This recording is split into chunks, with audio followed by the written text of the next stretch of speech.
Hey, what's going on, guys? 200K adjuster. Heading to my first inspection of the day. I have two today. I'm not going to do any more than two. I got to finish up several reconciliations by the end of tomorrow.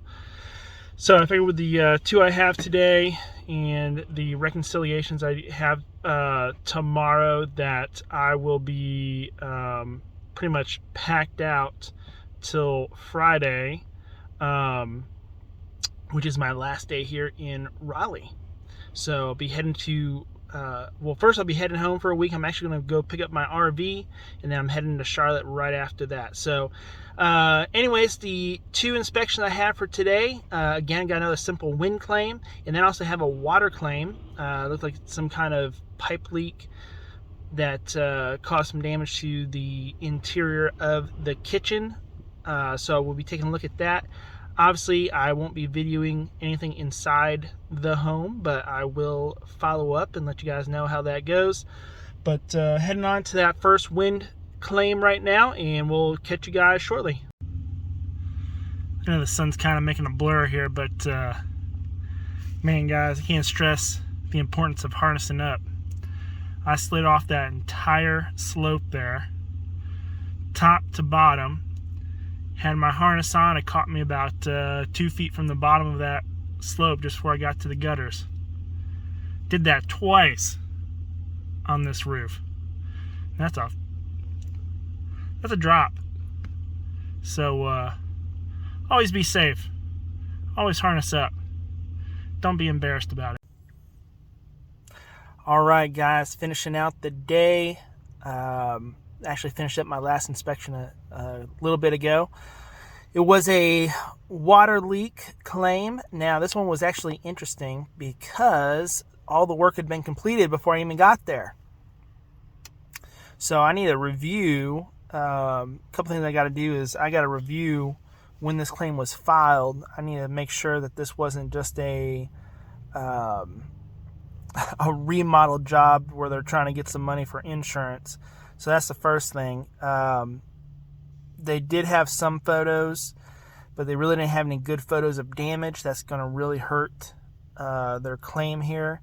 Now, in theory, because the work was completed before I got there to inspect, I could deny this claim, just straight up the way it is. There is a part in the policy that says we have the right to inspect claims before, before repairs are made.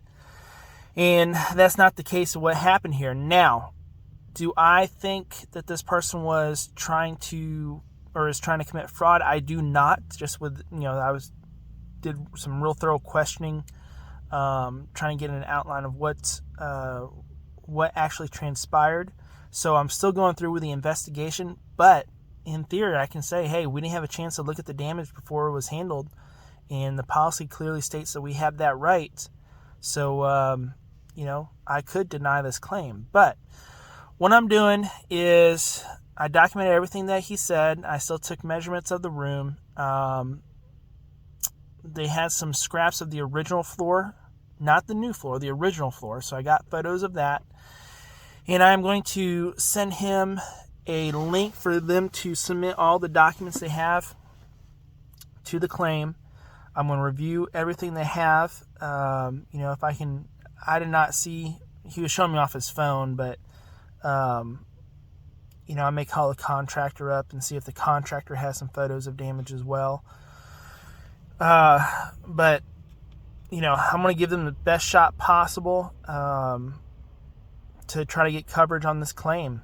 So, we'll see how that turns out. But, if insured does work prior to us having the ability to inspect, we're not obligated to pay out anything. We have to be able to do our due diligence, and then we can make the assumptions of damage, and then take it from there. So it's going to be an interesting claim. It was a fast inspection, but it's going to be a longer claim to close out.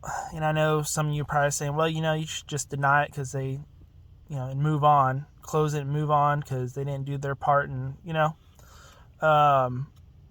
I'm not going to say that you're wrong for doing that if that's what you would do. Just not something I'm going to do. I'm going to give them a fair shot at getting at least some coverage. I know that just based on our conversation, there's things that I'm not going to be able to cover, and I went over that already with them, even there on the inspection, and I kind of prepped them, hey, you know, this isn't looking good, so they're already been prepped. But anyways, that's kind of my day today. Trying to just finish up these reconciliations. I got a few of them trying to get out tonight. I'm going to close the one roof that I was sliding all down. Can't tell you how important it is to lock yourselves into that harness, guys. I would have fallen off that roof if I actually didn't harness up. There's a lot of guys who will throw their goat or the Ridge Pro up there, and they'll just, you know, hang on to the rope while they do their inspection. And if I had done that, what had happened is the shingle or the granulars just slid right underneath my feet, and I fell. And I actually fell hard. The owner actually came out of the house. That's how hard I fell. But yeah, if I was just hanging on to the rope, because I let go of the rope for a quick second. If I was just hanging on to the rope, I would have fallen off that roof. So always take the precautions. It's not worth it. It slows you down. You don't do as many claims in a day, but you know what? We're here for the insured more than we're here just for the money. So, you know, you gotta do what's best for you, and you gotta do what's best for the insured. And if that means that you take a little bit extra time to stay safe, then take the extra time to stay safe. So anyways, if you guys have any questions or comments, feel free to leave a comment below, like and subscribe. Also, if this video is helping you guys out at all, feel free to share it on any of the other platforms you think would be beneficial. I'd appreciate that. And with that, we will talk to y'all tomorrow.